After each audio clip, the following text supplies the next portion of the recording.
하나님, 감사합니다. 오늘 또 하나님의 귀한 말씀 앞으로 저희들을 인도해 주셔서 또 하나님의 말씀을 듣게 해 주심에 감사드립니다.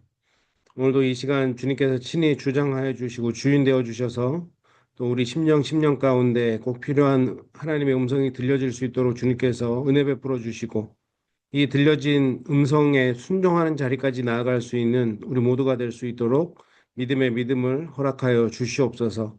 모든 것 감사드리며 살아계신 예수님 이름으로 간절히 기도드렸습니다. 아멘. 네, 오늘은 저희가 12강을 공부할 차례입니다. 안식년, 네, 희년이신 그리스도에 대해서 이제 레위기의 대단원의 막을 내릴 마지막 과이고요.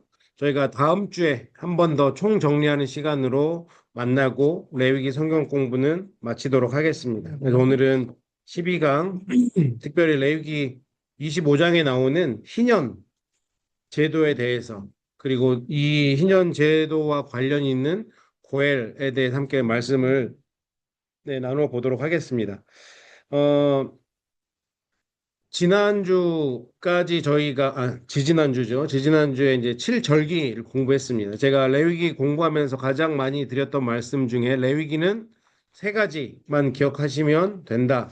오제사, 7절기, 그리고 저에게는 개인적으로는 이 희년 이 세 가지를 기억하시면 레위기의 가장 중요한 주제들은 저희가 알 수 있는 겁니다. 오제사는 하나님을 예배하는 것. 어떻게 우리가 하나님을 예배할 것인가? 7절기는 우리가 하나님을 어떻게 누릴 것인가에 대해서 말씀하고 있다라고 그렇게 말씀을 드렸고요. 희년은 결국 우리가 누리게 될 하나님께서 우리 믿는 자들에게 주시고자 하는 그 마음 혹은 그 어떤 환경, 세팅 이런 것들을 보여주시는 게 희년이라고 생각하거든요. 그래서 사실은 희년은 우리가 계속해서 추구해야 될, 쫓아가야 될 목표 아니면 우리가 정말 꿈에 그리는 그 날이라고 생각하시면 될 것 같습니다. 그래서 오늘은 그 안식년과 희년에 대해서 함께 공부를 해보려고 합니다. 우리 교재 77페이지를 보시면 자, 하나님은 우리의 생명이 예수 그리스도를 통하여 안식일, 안식년, 희년으로 계속 확장되어 가기를 원하십니다. 자, 안식일, 안식년, 희년 이 세 가지의 공통점이 있습니다. 혹시 생각해 보셨나요? 뭐 하는 날이죠? 쉬는 날.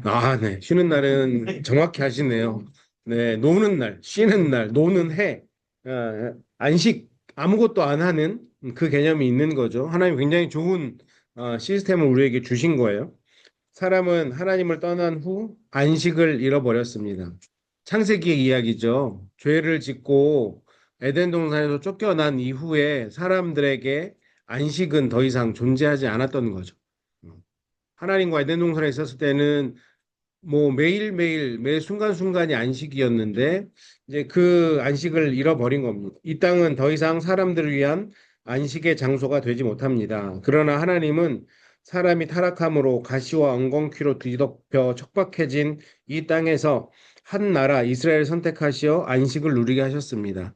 그러니까 약간 샘플을 보여주시는 거예요. 이스라엘을 택해서 안식일과 안식년과 희년이란 제도를 통해서 내가 원래 인간들을 향해서 계획했던 것들, 바라는 것들을 샘플로 보여주신 거예요. 안식일과 안식년과 희년을 통해서. 이 땅은 사람들이 죽도록 고생하여도 소산을 내지 못하지만 하나님은 이 땅으로 하여금 사람들을 위해 풍성한 소출이 나게 하실 수 있습니다. 그러므로 하나님만이 사람들에게 안식을 명하실 수 있습니다. 왜냐하면 그분이 창조주이시기 때문입니다. 진정한 안식은 하나님만 우리에게 줄 수 있다라고 하는 것을 기억하셨으면 좋겠습니다.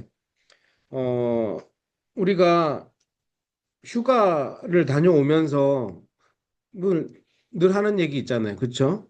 집이 제일 좋다.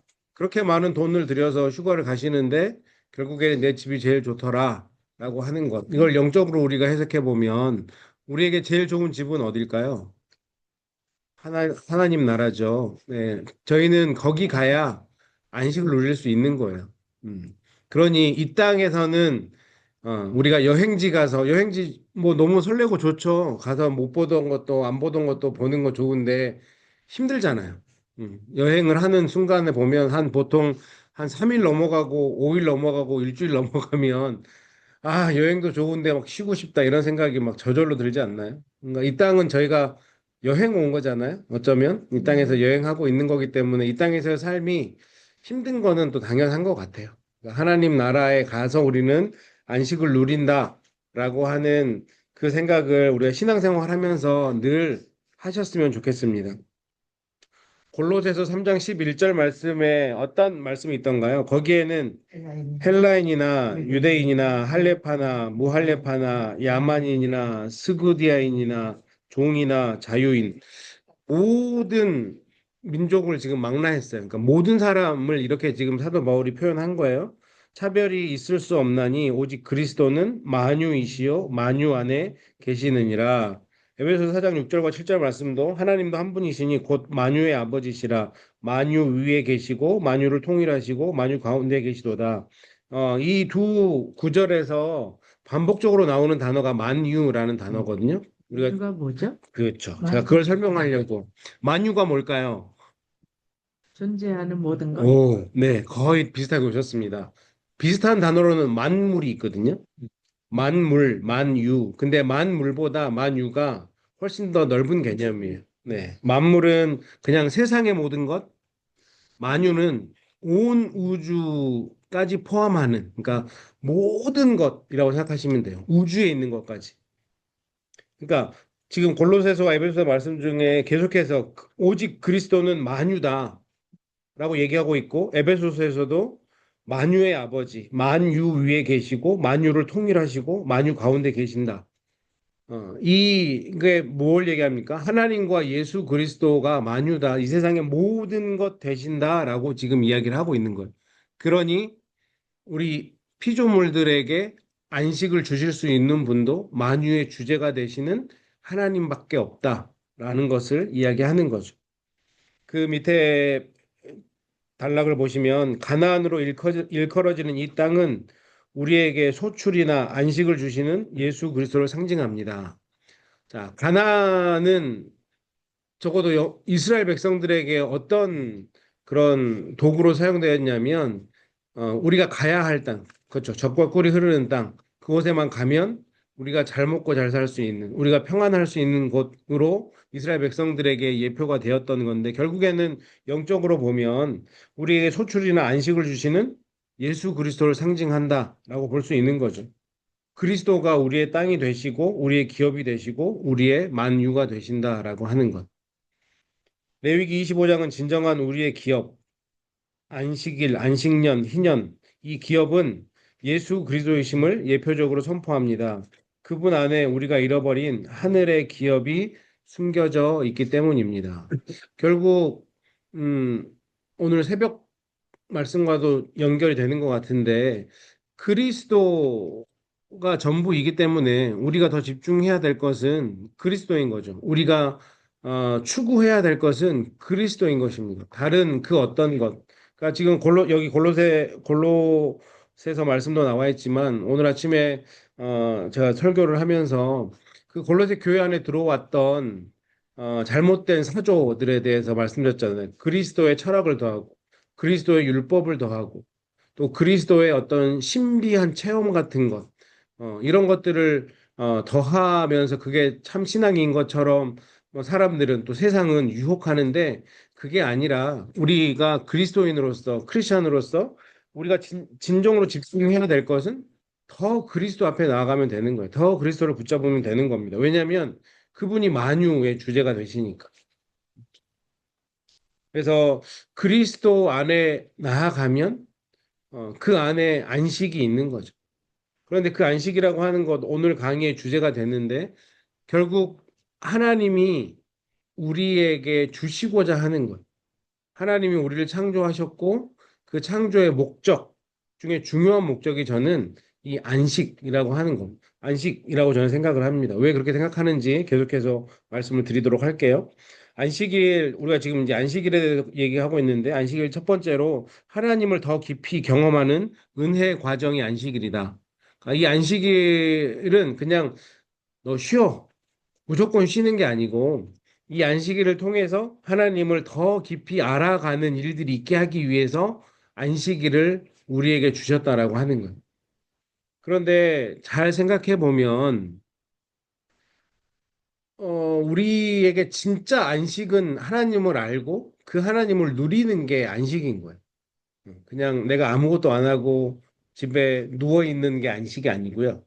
하나님을 알아가고 그 하나님을 알아갔을 때 누리는 그 은혜들, 그것들을 경험하는 게 참 안식이다라고 할 수 있는 거죠. 자, 안식일은 모든 절기의 출발점입니다. 안식일의 출발과 과정, 지향하는 목표를 정리해 보십시오. 자, 출발. 안식일은 어떻게 출발합니까? 하나님이 주신 거니까 여기 보면 하나님의 선물이라 그러잖아요. 그렇죠? 그러니까 은혜고 축복이에요. 안식일은. 사실 하나님이 안식일 안 만들어 놨으면 뭐 7일 내내 일해야 되는 거죠. 응. 그런데 하나님 안식일을 만들어 놨으니까 그리고 이걸 또 법으로 제정을 해놨으니까 안식일은 아무것도 못하게 한 거예요. 그러기에 이 안식일은 하나님의 선물이다. 다시 말하면 하나님으로부터 출발하는 거죠. 그런데 그 안식을 누가 누립니까? 우리 내가 누리는 거죠. 네, 그래서 그 괄호에는 내라고 쓰시면 될 것 같아요.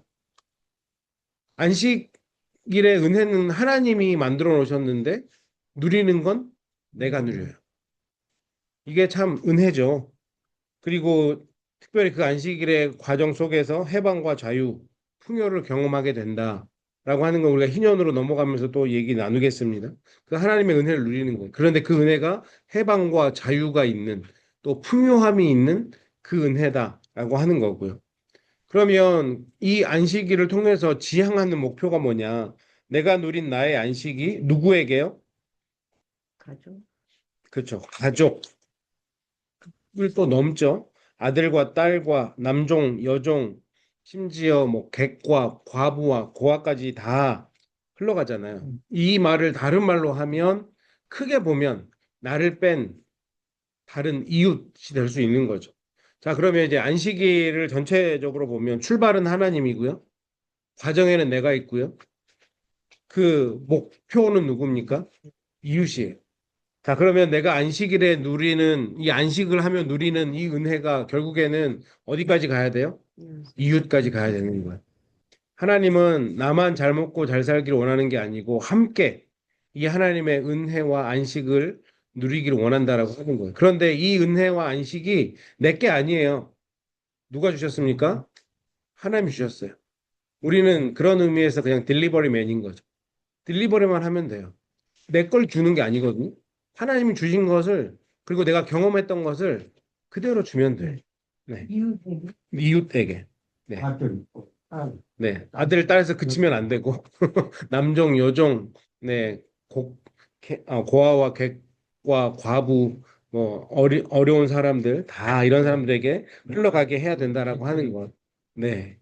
그러니까 이게 우리의 신앙의 어떤 목표가 돼야 되는 거죠. 나는 하나님으로부터 은혜를 받았나를 먼저 점검하셔야 되고, 내가 그러면 그 받은 은혜를 누리고 있나를 점검하셔야 되고, 그 누린 은혜가 누군가에게는 흘러가고 있나, 내 주변에 분명히 이 은혜를 흘러가게 하기 위해서 누군가를 배열해 놓았을 텐데, 그들에게 흘러가고 있는지를 점검해 보셔야 된다고 하는 겁니다.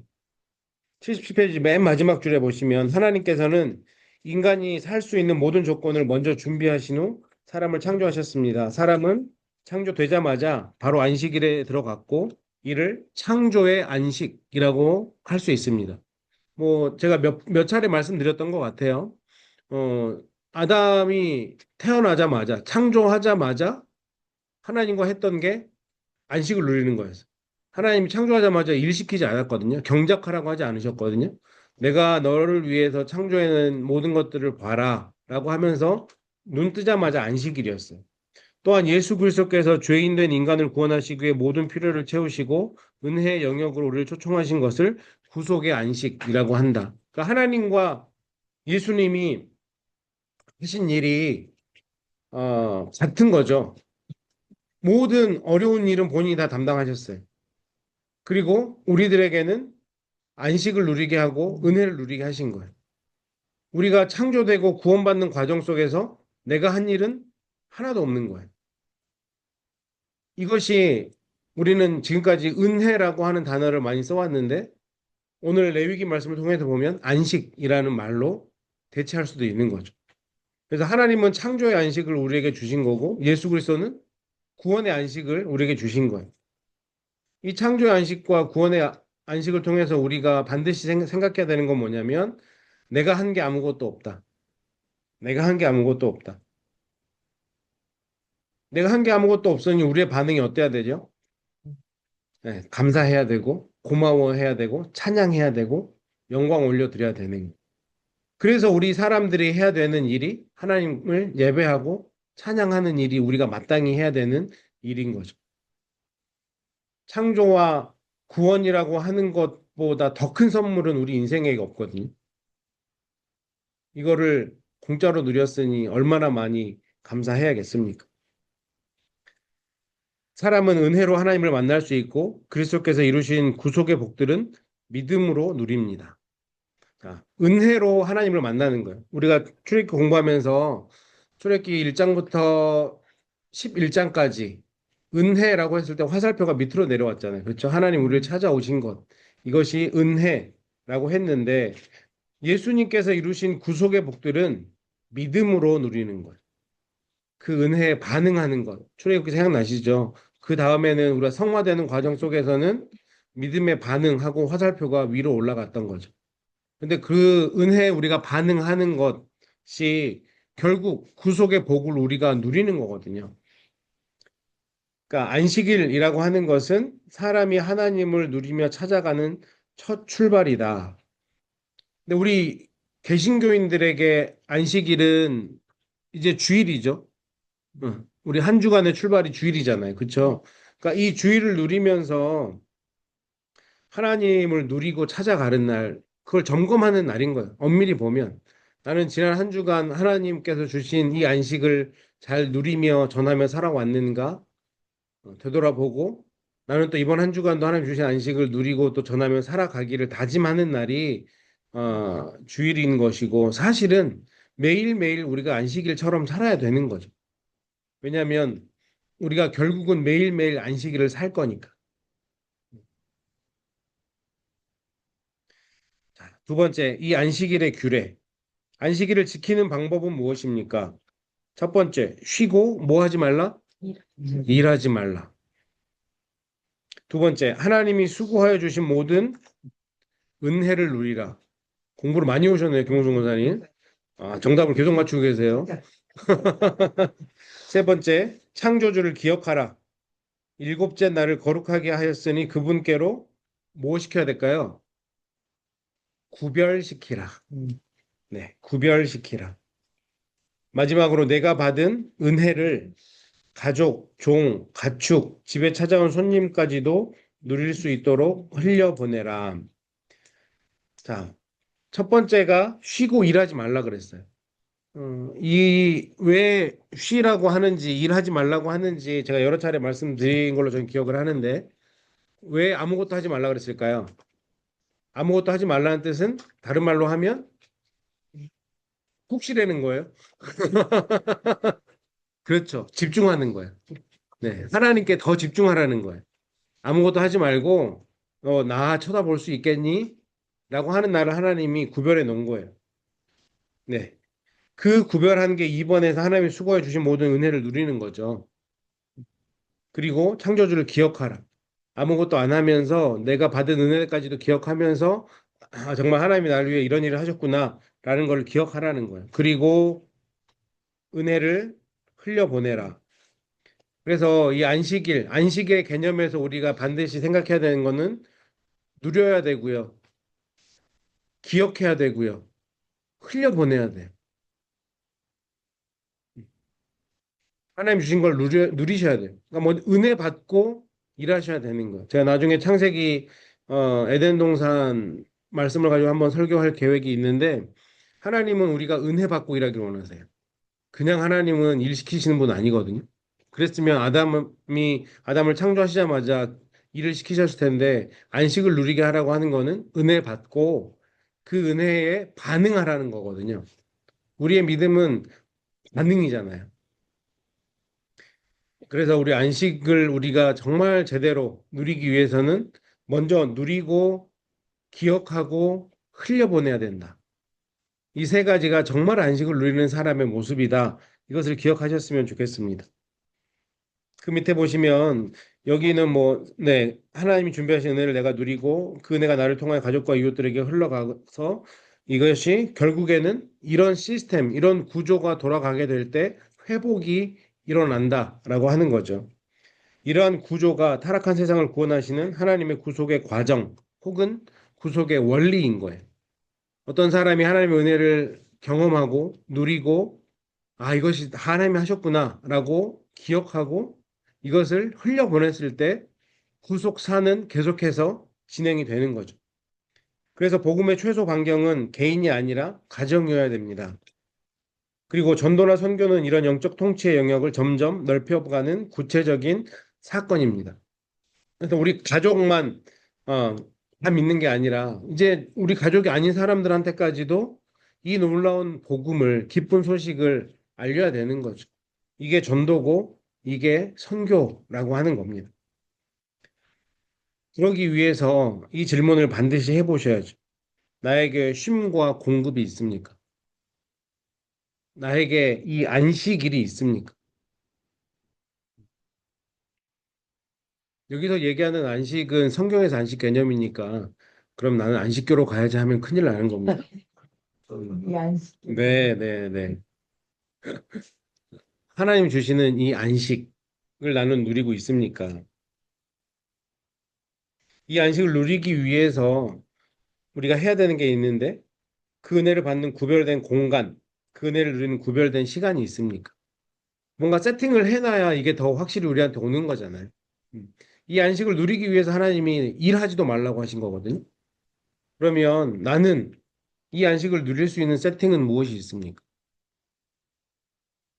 어떤 구별된 시간과 공간이 있으세요?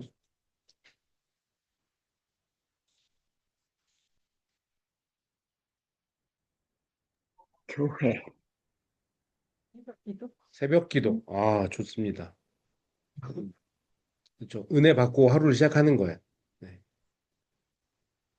아마 뭐 주일 예배도 늘 말씀드리지만 새벽 기도도 아니면 혹시 아침에 큐티 하시는 분들은 그 큐티의 시간도 아니면 하루 중에 내가 시간을 구별해서 그렇게 하나님을 만나시는 그 시간, 그 공간. 음. 가급적이면 공간도 같이 이렇게 시간과 해 두시는 게 저는 개인적으로는 더 좋다고 생각해요. 정말 아, 여기는 내가 하나님을 만나는 장소다라고 하는 거. 우리 집 안에서도 약간 그런 장소가 있을 거예요. 네, 네. 그러면 훨씬 더 뭔가 내가 의지가 있다라는 게 보여지니까 네, 그게 더 효율적인 것 같습니다. 그리고 마지막으로 이 지금 안식의 축복을 흘러보내는 대상은 누구인가? 이것도 반드시 생각해 보셔야 돼요. 나는 누구에게 이 안식을 흘러가게 해야 되는가? 왜냐하면 하나님의 마음이 여기까지 있는 거거든요. 그래서 반드시 찾으셔야 됩니다. 지난주에 말씀 나눴던 것처럼 들려진 말씀이 순종의 자리까지 나아가지 않으면 힘이 없는 거거든요. 그냥 나만 알고 좋으면 그건 하나님의 뜻은 아닌 것. 내가 그 들려진 말씀을 내가 먼저 순종하고 이것을 흘려보내야 되는 그 일들이 우리에게 있다라고 하는 것을 기억하셨으면 좋겠습니다. 자, 두 번째, 안식년과 희년. 그런데 하나만 더 제가 짚고 넘어가면 안타깝게도 이스라엘 백성들이 이 안식년을 잘 지키지 않았어요. 하나님이 규례를 만들었는데 그걸 어떻게 알 수 있냐면 레위기 26장 34절 35절 말씀에 안식년 이 법을 지키지 않으면 포로로 잡혀가서 땅의 안식을 누리게 될 것이다라고 말씀하셨는데 그 말씀이 이루어졌잖아요. 구약 말미에.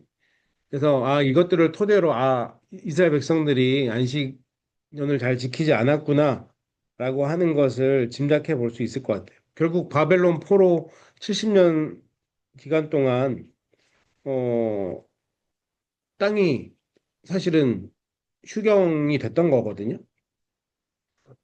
그리고 역대기 기자도 역대하 36장 21절에서 이 70년간의 포로 생활 자체가 이 안식년을 지키지 않았기 때문이라고도 분명하게 기술을 하고 있습니다. 자, 그러면 안식년과 희년을 보면 안식년과 희년의 내용, 안식년과 희년의 법은 유사합니다. 그 차이를 좀 볼까요? 우리 79페이지 보시면 안식년은 7년째, 그렇죠? 매 7년마다 누리는 건데 7년 차에 지키는 게 안식년입니다. 그리고 희년은 은혜의 극대화인 해방과 자유. 그래서 조금 더 어떤 차이가 있는지를 좀 살펴보면 먼저 첫 번째 안식년은 매 7년째마다 지킵니다. 안식년에는 하나님과 교제하는 해로 정하고 다음 세 가지를 집중적으로 지켜야 됩니다. 그러니까 안식년을 그냥 푹 쉬어라가 아닌 거예요. 여기서 보면 하나님과 교제하는 해라고 분명하게 다른 모든 것을 중단하고 하나님만 바라보는 해로 이 안식년을 삼아야 된다라고 하는 거죠. 첫 번째가 땅의 휴경입니다. 그러니까 먹고 살 걱정 내려놔라. 왜냐하면 뭐 여기에 매이면 사실은 모든 인간이 고민하는 거잖아요. 먹고 살아야 되는 거는 당연히 우리에게 필요한 거니까. 하지만 하나님은 그것마저도 중단시켜 가면서까지 나에게 집중하라고 말씀하시는 거거든요. 그러니까 1년 동안 농사를 안 지으면 훨씬 더 하나님 앞에 집중할 수 있는 거죠. 땅의 휴경, 밭의 곡식을 경작하거나 과수원을 가꾸지 않고 자연 그대로 방치해 둡니다. 가을이 되면 자연 수확이 이루어지면 주인만 독점하지 않고 남녀 종들과 가난한 빈민들과 나그네와 들의 짐승들까지 함께 나눕니다. 그렇게 1년 동안 농사를 짓지 않기 때문에 하나님의 백성들은 하나님을 섬기는 영적 활동에 더욱 주력할 수 있습니다. 그러니까 이거는 본인이 또 농사도 안 지었으니까 자기 땅에 나왔다고 내 거다라고도 하지 말라고 그래요. 이때는 모든 사람들이 안식을 하면서 하나님의 은혜를 누리라고 그렇게 지금 말씀하고 있는 거죠. 주인만 독점하지 않고 다른 사람들과 다 나눠 먹어야 된다. 두 번째는 부채를 탕감합니다. 이것도 참 획기적인 방법이죠. 부채는 안식년에 모두 탕감해 주므로 부채 없는 사회, 평등한 사회로 돌아가도록 합니다. 이는 이스라엘 백성들을 재물에 대한 탐욕으로부터 보호하기 위한 제도입니다. 지금 생각해 보면 이해가 안 되잖아요. 내가 꽂았는데 안식년이 되면 어, 그걸 안 갚아도 되는 거예요. 그냥 다 없는 걸로 채해 주는 거죠. 왜 이런 제도를 만드셨을까요? 그냥 지금 물질에 쩌들어 있는 저희들에게는 도저히 이해가 안 되지만 반대로 생각해 보면 욕심이 더 안 생길 것 같아요. 음. 욕심을 막는 방법 중에 하나가 아닌가라는 생각을 해봅니다. 세 번째는 노예 해방. 이스라엘 사람이 노예로 팔려왔으면 안식년에는 자유의 몸으로 돌려보냅니다. 이는 인간의 진정한 권리와 자유가 하나님으로부터 오는 것임을 깨닫게 합니다.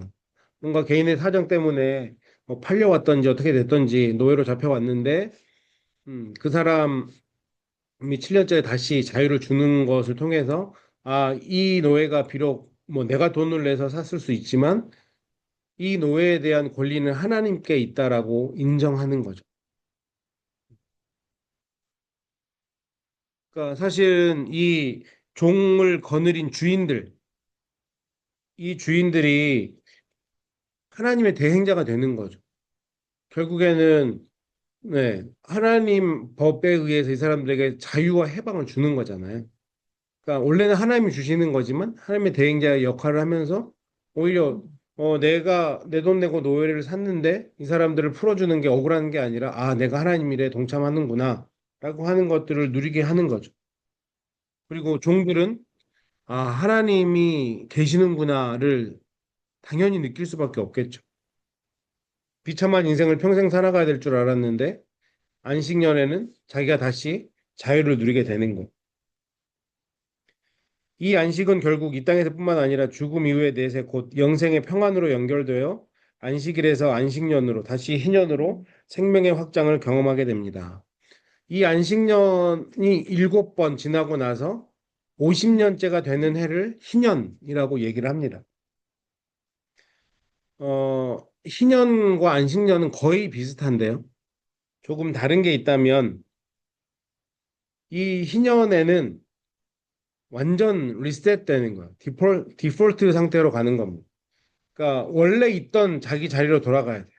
그리고 땅도 원 주인에게 다 되돌려줘야 돼. 그런 게 희년이기 때문에 희년이면 완전히 그냥 처음 상태로 되돌아가는 거거든요. 하나님이 주셨던 그 처음 상태. 이 희년에는 잘 생각해 보면 희년이 지나고 나서가 가장 문제가 될 것 같아요. 왜냐하면 49년째도 놀잖아요. 소출이 농사를 지을 때보다는 안 나올 거거든요. 근데 50년째 또 놀아야 돼요. 그러면 우리가 농사를 오늘 지으면 내일 먹을 수 있는 게 아니니까. 자, 49년하고 50년을 놀았으면 51년째는 인간적인 계산으로는 안 나오는 거거든요. 그런데 하나님 앞에 이것을 내가 다 맡겼을 때, 아, 하나님이 우리를 먹여 살리는구나, 라는 거를 정말 경험하는 해가 이 희년이란 제도를 통해서 경험되어지지 않을까라는 생각을 해보는 거죠. 아마 이거는 그냥 저 개인의 상상이에요. 49년째, 50년째 내가 뭔가 애쓰지 않아도 하나님이 이런 소출을 주시면 더 많은 소출을 주시지 않았을까라고도 생각을 해보거든요. 음. 아, 내가 애쓰지 않아도 내가 뭔가 해보려고 내 머리로 이것저것 다 생각하지 않아도 하나님 말씀에 순종하니 사라지는구나를 경험하면서 정말 하나님의 주권을 인정하고 그렇게 나를 살게 하신 하나님을 더 예배할 수밖에 없는 상황으로 몰고 가는 게 이 안식년과 희년의 제도가 아닐까라는 생각을 해보거든요. 하나님은 이 안식일과 안식년과 희년을 통해서 계속해서 반복적으로 우리에게 말씀하시는 게 뭐냐면 내가 주인이다. 내가 너 책임진다. 너는 내가 말한 대로만 살면 된다. 라고 하는 것을 우리에게 계속 말씀하세요. 그러니 우리에게 영적인 안식일과 안식년과 희년, 우리가 사실 지금은 그 제도를 시행하진 않으니까 이것들을 우리 스스로 마련해 보고 지켜보면 우리에게 영적인 유익이 있을 수 있다라고 하는 거죠. 79페이지 맨 마지막에 보시면 이스라엘 각 지파의 가족들이 50년 동안에 자기 조상의 기업을 팔고 다른 지방에 가서 살다가도 희년에는 자기 기업으로 돌아갑니다. 기업이 내게로 돌아오지 않고 내가 기업으로 돌아갑니다. 이게 중요한 포인트인 거죠. 그러니까 기업이라고 하는 거는 아까 우리 가나안 땅도 얘기했지만 예수 그리스도를 예표하는 거거든요.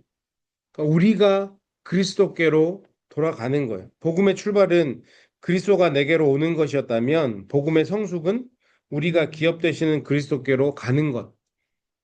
이것이 복음의 성숙이라고 할 수 있는 거죠. 나는 그 그리스도를 찾고 있는가.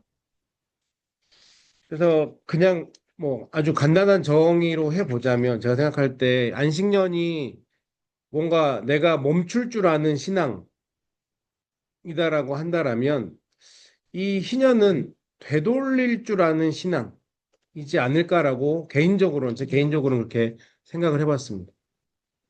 그러니까 안식년을 통해서는 막 지금까지 해왔던 것들을 그래도 멈추는 것도 대단한 결단이거든요.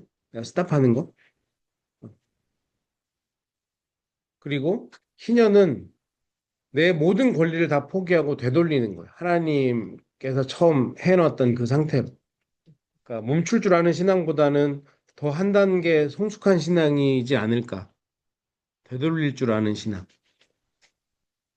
근데 사실 되돌린다라는 게 우리가 살아보면 좀 쉽지 않잖아요. 내가 지금까지 왔는데, 여기까지 왔는데, 이렇게 왔는데, 내 방법이 있는데, 하나님 말씀에 의지해서 되돌린다라고 하는 건 굉장한 믿음과 용기가 필요한 일이라고 생각하거든요. 근데 희년을 통해서 하나님 우리에게 그것을 요청하고 계시고 그것을 살아냈을 때 어, 네, 하나님이 우리에게 더 큰 은혜를 누리게 하실 거라는 거를 기억하셨으면 좋겠습니다. 80페이지를 보시면 자, 존재나 상태만 가는 것이 아니고 희년에 돌아갔을 때요. 우리의 척박했던 누림과 삶도 기업이신 그분 안으로 들어가는 것입니다. 그리스도는 우리의 만유가 되십니다. 그러니까 이 49년째와 50년째 안식년과 희년이 겹쳤을 때 계속해서 우리 믿는 사람들이 하는 일이 뭘까요? 하나님만 바라보는 일이거든요. 하나님과 교제하는 해라 그랬잖아요. 그러니까 2년 연속 아무것도 안 하고 하나님과 계속해서 교제하는 것. 이것이 어찌 보면 하나님의 나라와 하나님의 의를 먼저 구하는 일이 되는 거겠죠. 그러면서 매일매일 하나님의 인도하심과 보호하심을 경험하셨을 거예요. 그러니까 내가 하나님의 인도하심과 보호하심을 못 느끼고 있다면 어쩌면 내가 주인 되어서 내 인생을 이끌고 가기 때문에 하나님의 인도하심과 보호하심을 못 느낄 수도 있다라고 하는 것도 생각해 볼 수 있을 것 같습니다. 구약의 희년을 통해 장차 우리가 누릴 온전한 구원, 해방과 자유를 경험하게 됩니다. 희년을 선포하는 것은 복음이 전파되어 사람들이 노예된 상태에서 해방될 것을 예표하며 희년에는 모든 종들이 노임과 같이 복음을 믿는 자는 죄와 사망의 권세로부터 자유하게 됩니다. 결국 이 희년이 선포되는 때가 언제일까요? 영원한 희년이 선포되는 때. 누굴 때? Second coming. 그렇죠. 네, 주님 이 땅에 다시 오실 때. 음. 주님 이 땅에 다시 오실 때가 영원한 희년이 선포되는 그 해인 거예요. 그때 어떤 일이 일어나요? 종들에게 자유가 묶였던 것들이 다 풀어지고, 그렇죠? 그 희년을 우리가 경험해야 되는 거죠. 그리고 그 희년을 바라면서 살아야 되는 거죠. 마라나타, 주 예수여 어서 오시옵소서. 그 희년이 우리 앞에 펼쳐지게 될 겁니다. 그러니까 결국 하나님은 에덴 동산을 통해서도 우리에게 희년을 보여주신 거고요. 계속해서 이 성경과 예수 그리스도의 어떤 구원 사역을 통해서 너희에게 이 희년이 있을 것이다라고 계속 말씀하고 계세요. 그러니 우리의 삶이 가치가 있고 우리의 믿음이 가치가 있는 거죠. 이 희년을 정말 빨리 누리고 싶은 희망이 있습니다. 이 땅의 어려움들을, 걱정들을 범민과 나를 힘들게 하는 그 모든 것들을 다 놓을 수 있는, 다 풀 수 있는 그 날. 그러니 우리 믿음의 사람들은 늘 마라나타 주 예수에 어서 오시옵소서라는 고백이 나올 수밖에 없는 그 희년을 꿈꾸며 살아가시는 저와 여러분이 되셨으면 좋겠습니다. 세 번째, 고엘로 오신 예수 그리스도. 고엘이라고 하는 말 아마 한 번쯤 들어보셨을 거예요. 굳이 우리 한국말로 번역을 하자면 기업 물을 자, 기업 물을 자. 어, 영어로 보니까 리디머라고 돼 있잖아요. 그렇죠? 네. 기업을 모른다라고 하는 거는 그 뭐죠? 어, 후계자, 회복시켜주는 자. 어, 그러니까 이게 딱 한 단어로 설명하기 힘든데, 어, 그러니까 그러니까 회복을 책임져 주는 자. 그 말이 점점 어려워지는데, 네.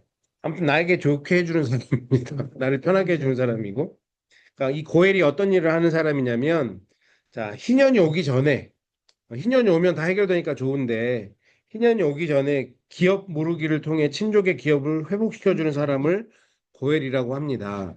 그러니까 지금 뭐 우리도 마찬가지지만 가족 중에 잘 사는 사람도 있고 어려운 사람도 있고 가족 중에 재산이 많은 사람도 있지만 빚더미 앉은 사람도 있고 이렇잖아요. 그런데 이 당시에는 하나님이 법으로 내 친족 중에서 어, 뭐 땅을 다 잃었어. 돈을 다 잃었어. 빚을 지고 있어. 그러면 다른 친족이 와서 그것을 갚아주게 회복시켜 준단 말이죠. 자기의 파이낸셜 스테이러스를 그렇게 해주는 사람을 고엘이라고 부르는 겁니다.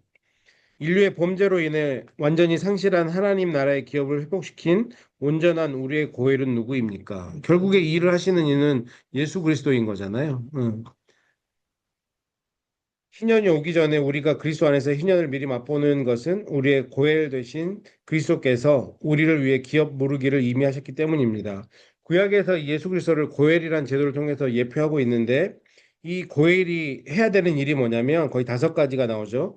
근족이 죄를 지었거나 배상할 힘이 없을 경우에 친족은 그 근족의 죄값을 물을 의무를 지게 됩니다. 그러니까 죄 뭐 노예로 팔려가면 돈 주고 내 돈 내고 어, 내 친족을 그 근족을 노예로부터 해방시켜 줘야 되고요. 빚도 갚아줘야 되는 그런 일을 해줘야 됩니다. 지금 우리의 경제 개념으로는 시스템으로는 말이 안 되는 일이죠. 내가 왜? 라고 생각할 수 있는데 이걸 시스템적으로 해 놓으신 거예요. 두 번째, 근족이 빚을 지거나 재산상이나 신분상으로 인해 노예가 되었을 때 빚을 지불하고 해방시켜 줘야 됩니다. 세 번째, 근족이 경제적 어려움 때문에 기업으로 받은 토지를 팔 경우 그것을 대속해야 됩니다. 다시 돈 주고 다시 사줘야 된다라고 하는 거고요. 근족이 후손을 보지 못하고 죽었을 경우에 가까운 형제 순으로 남겨진 미망인과 결혼하여 대가 끊기지 않게 해줘야 됩니다. 그걸 우리말로 하면 계대 결혼이라고 하는데 형이 형이 결혼을 했는데 애가 없이 죽었어요. 그럼 동생이 형수랑 결혼을 해야 되는 거야. 네네네. 어, 이 대표적인 예가 룻과 보아스죠. 보아스가 사실 근족도 아니었어요. 먼 친척이었는데 보아스가 굉장히 인품이 좋고 말씀대로 살려고 노력을 했기 때문에 룻을 자기의 와이프로 그렇게 삼았던 건데 뭐 여러 가지 해석이 있어요. 이 계대 결혼에 대해서 뭐 땅 왜냐하면 기업이라고 하는 게 계속해서 예수 그리스도로 예표가 되고 있기 때문에 어떻게 해서든지 이 땅이 우리에게 주어지는 것을 이어가야 했기 때문에 이런 시스템들이 있었을 것이다라고 하는데 그러니까 아주 쉬운 말로 하면 지금 제가 말하는 고열 제도는 말이 안 되는 제도거든요. 맥센스가 전혀 안 되는 제도인데 예수님이 우리를 위해 이 땅에 오신 게 그렇게 말이 안 되는 일이라는 것을 성경이 얘기하고 있는 거예요. 그렇게 말도 안 되는 일을 우리 하나님이 하셨다라고 하는 거예요. 그러니까 사실 이 고엘이라고 하는 사람은 무슨 죄예요? 음. 내가 하등에 이렇게 이런 일을 안 해도 되는데 그냥 법이 그렇게 지어져 있으니 해야 되는 거거든요.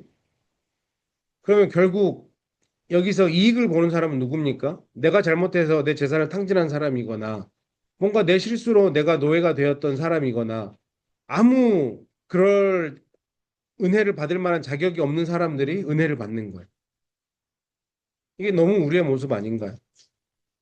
예수님이 하등에 자기의 그 모든 권리를 포기하고 육신의 몸을 입고 이 땅에 내려와서 그 무서운 그 끔찍한 십자가를 져야 될 이유가 하나도 없는데 그냥 하나님이 그렇게 하라고 하시니까 순종하신 거예요. 그게 고엘 제도인 거죠. 고엘이신 예수 그리스도라고 얘기하는 게 바로 그겁니다. 심지어 근족이 억울하게 살해되었을 경우에 피해 보수자, 복수의 책임. 그러니까 내 친족이 살해를 당했어요. 억울하게. 그러면 가서 복수해줘야 돼. 그 사람을 죽여야 돼. 뭐 사실 끔찍한 일인 거잖아요. 누군가를 죽인다고 하는 게 뭐 이 옛날이라고 뭐 얼마나 쉬운 일이었겠습니까? 그거 쉬운 일이 아닌데 그런 일들을 다 감당해야 됐다라고 하는 거. 81페이지로 넘어갑니다. 우리 주님은 희년을 미리 주기 위한 고엘로 오셨다고 공생의 사역을 시작할 때 선포하셨습니다. 죄를 용서하고 병든 자를 고치고 죽은 자를 살리고 우리와 연합하여 하나님의 자녀로 회복시키고 십자가로 승리하셨습니다.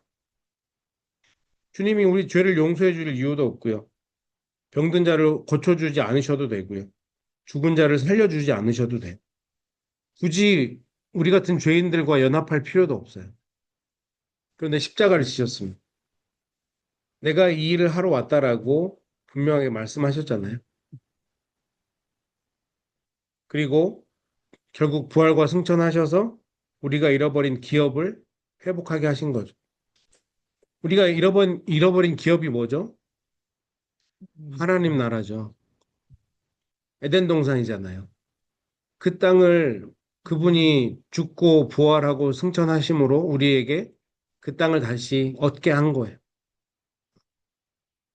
우리가 죽으면 가게 될 하나님 나라의 집 한 칸을 위해서 주님이 죽어 주신 거라는 거죠.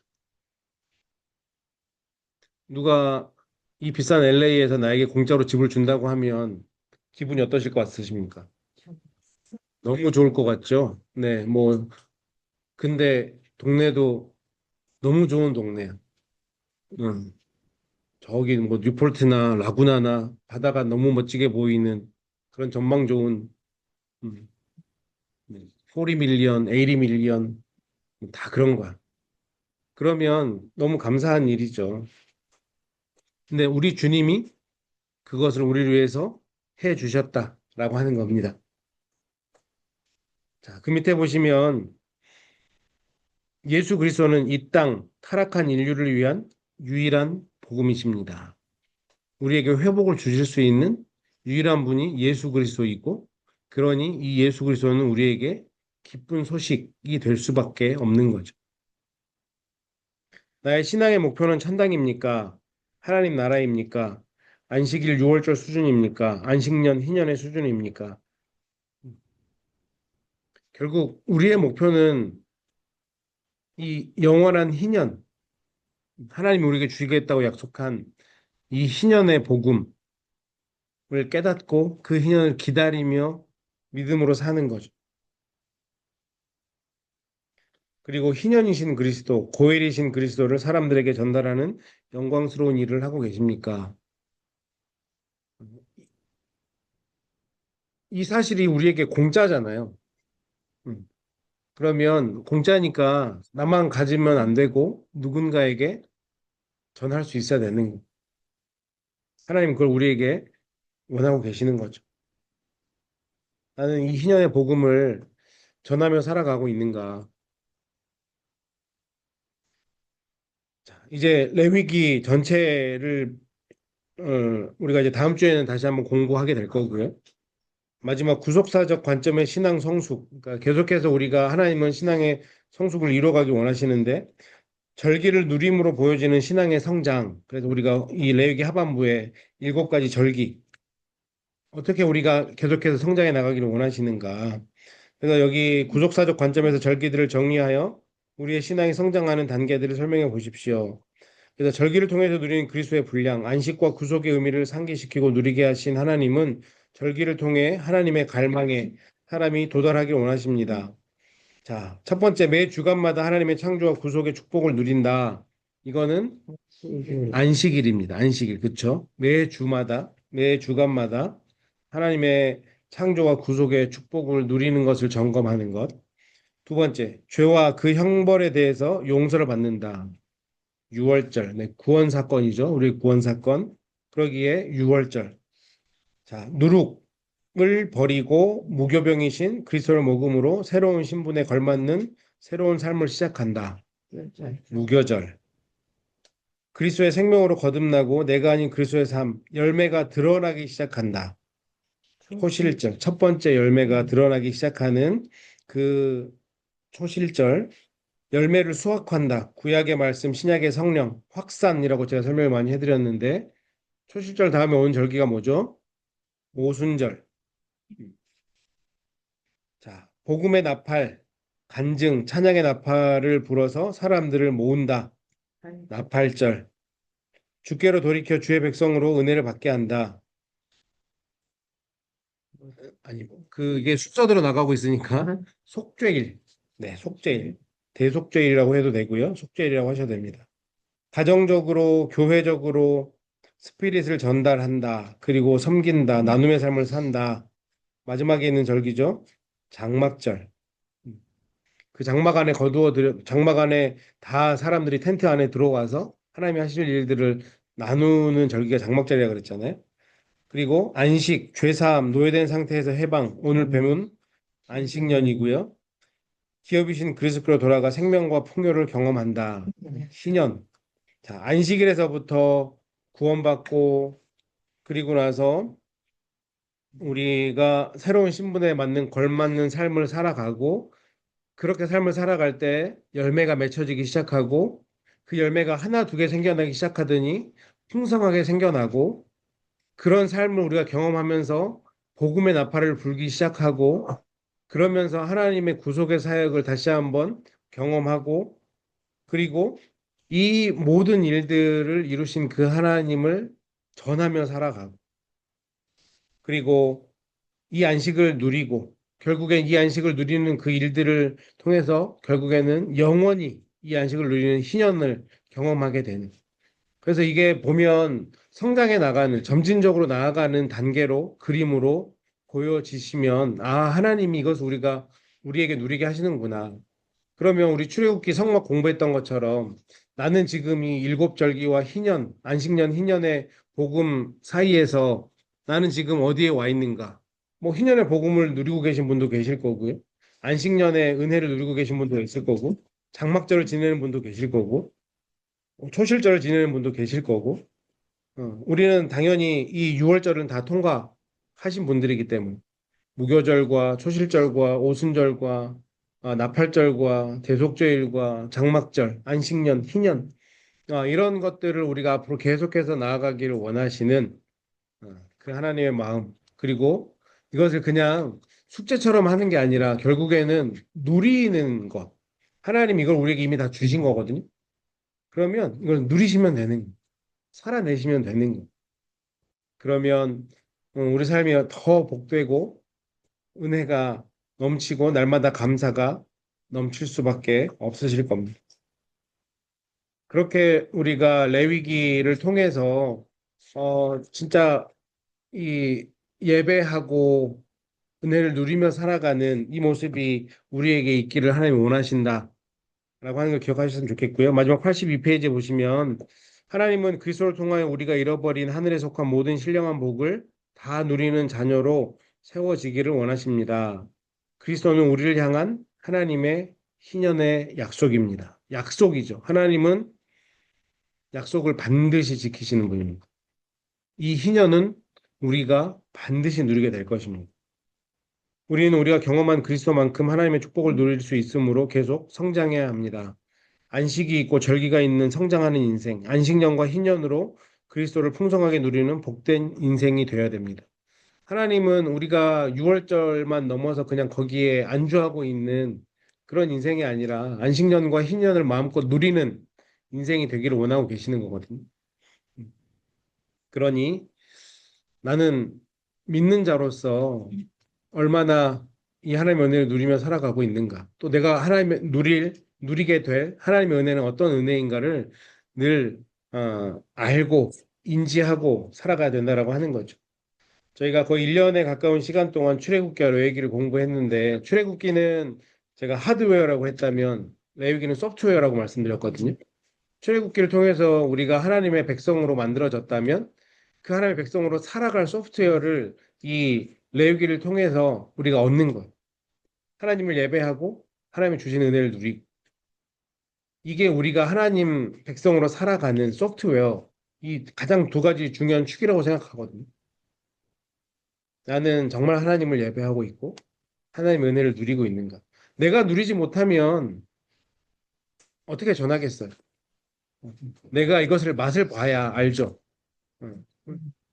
내가 어떤 음식점이 생겨서 거기 정말 사람들이 맛있다고 해도 내가 가서 직접 맛을 봐야 다른 사람한테 야, 내가 가서 먹어봤더니 진짜 맛있더라. 전파할 수 있는 거잖아요. 우리가 하나님의 은혜를 누리지 못하면 자동적으로 쉽게 안 나오죠. 이걸 전파하는 게. 그래서 우리가 매일매일 애써야 될 것, 믿는 자로서 애써야 될 것은 하나님을 예배하고 하나님 주신 은혜를 정말 개런티된 이 은혜를 내가 누려야 되는 거예요. 자꾸 먹는 얘기로 예를 들어서 죄송하지만 뷔페에 갔는데 그 뷔페에 들어갈 때 돈 다 내고 들어가잖아요. 그 모든 걸 먹고 누릴 수 있는 권리가 우리한테 있는데 그냥 보기만 하고 저거 맛있겠다라고 생각하면서 물만 마시고 있으면 그것처럼 바보 같은 일은 없다고 생각하거든요. 이미 하나님은 우리에게 진수성찬과 같은 은혜를 누릴 수 있도록 은혜를 베풀어 주셨으면 어떻게 해서든 그 은혜를 우리가 누려야 되는 거죠. 이 절기를 통해서 좀 더 구체적으로 우리가 어떻게 이 은혜를 누려야 되는지 한번 더 점검해 보시고 은혜를 누리며 살아가는 저 여러분이 되셨으면 좋겠습니다. 네, 다음 주에 다시 한번 총 정리하는 시간을 갖고 레위기 성경 공부를 마치도록 하겠습니다. 그리고 지금 제가 기도하고 계획하고 있는 것은 레위기가 끝나면 좀 교리 공부를 해볼까 해요. 네, 좀 더 어렵게 얘기하면 조직신학. 어, 그래서 근데 이게 저는 중요하다고 생각하거든요. 펀더멘탈이기 때문에 파운데이션을 공부하지 않으면 교육학 공부하면 제일 재미없는 것 중에 하나가 파운데이션인데 그 파운데이션을 공부 안 하면 사실은 그 위에 다른 걸 세워봐야 소용이 없어요. 저희가 놓치지 말아야 돼. 그냥 뭐 교리라고 얘기하거나 조직신학이라고 얘기하면 이렇게 거부감부터 드는데 그런 건 아니고요. 뭐 쉽게 얘기하면 뭐 그리스도론 같은 경우 우리가 믿는 예수님은 누구인가? 그런 것도 우리가 배워야 되고 교회론. 저와 여러분이 교회인데 우리 정체성을 알아야 되는 거잖아요. 어, 뭐 혹시 기회가 되면 종말론 음, 이런 것들도 뭐 정말 건강한 종말론 같은 것들은 배워놓으면 좋거든요. 그렇기 때문에 제가 봤을 때 꼭 필요한 기본적인 교리들은 좀 같이 공부해 볼까 합니다. 그리고 뭐 중간중간에 뭐 신구약 중간사나 이런 것들도 좀 같이 공부해 보려고 하니까 네, 앞으로 또 올해 하나님께서 수요 말씀 공부를 통해서 주실 은혜들을 기대해 주셨으면 좋겠고 또 제가 헛소리 하지 않도록 생각나시면 기도도 해 주시면 저에게 큰 힘이 될 것 같습니다. 그래서 다음은 언제부터? 다음은 저희가 이번에 연말에 너무 많이 놀았으니까 바로 시작해야 되지 않을까. 알았어요. 네, 네, 네. 저희가 양심이 있으면 또 시작은 하면 안 될 것 같고, 그래도 네, 잘 끝냈으니까 네, 네, 마지막 마무리를 해야죠. 네. 내일 끝나고 나서 우리 진수성찬 원회를 준비해야 내일 돼. 다음 주, 그러니까 다음 주, 다음 주, 네, 네, 네, 네. 다음 주 알겠습니다. 그리고 전통적으로 네, 네. 저리 갑니다. 굳이. 그렇죠. 네, 알겠습니다. 네, 여기 오시는 분들은 네, 그러면 네, 시간 할애해 주시면 네, 감사하겠습니다. 예. 네. 통으로 이렇게 해놔요. 네, 그리고 혹시 오늘 또 공부하셨거나 아니면 또 이전에 레위기 아무거라도 다시 복습하는 과정 속에서 궁금한 것들이 있으면 저희 레위기 단톡방이 계속 살아 있으니까 애니타임 저에게 질문을 해주시면 제가 개별적으로도 답변을 해드리도록 하겠습니다. 네, 마음 같아서는 다음 주에 시험을 보면 참 좋겠지만 그러면 갑자기 출석률이 저조해질까 봐 네, 그냥 다시 한번 공부하는 걸로 네, 그렇게 하도록 할 테니까 그래도 이번 주 다음 주 수요일 오기 전까지 한번 그동안 본인이 메모해 놓으셨던 거라도 교재를 한번 보시면서 네 한번 살펴봐 주시면 좋을 것 같습니다.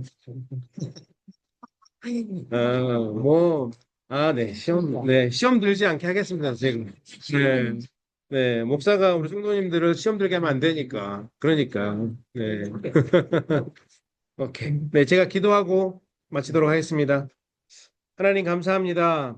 오늘 또 레위기 12강을 통해서 정말 희년의 복음에 대해서 배우게 하시고 하나님께서 우리를 얼마나 사랑하는지 다시 한번 깨닫게 하시니 감사합니다. 정말 고엘로 이 땅에 오신 예수 그리스도 때문에 우리가 죄에서 자유함을 얻었고 죽을 병에서 또 회복을 얻었음을 다시 한번 배우게 됩니다.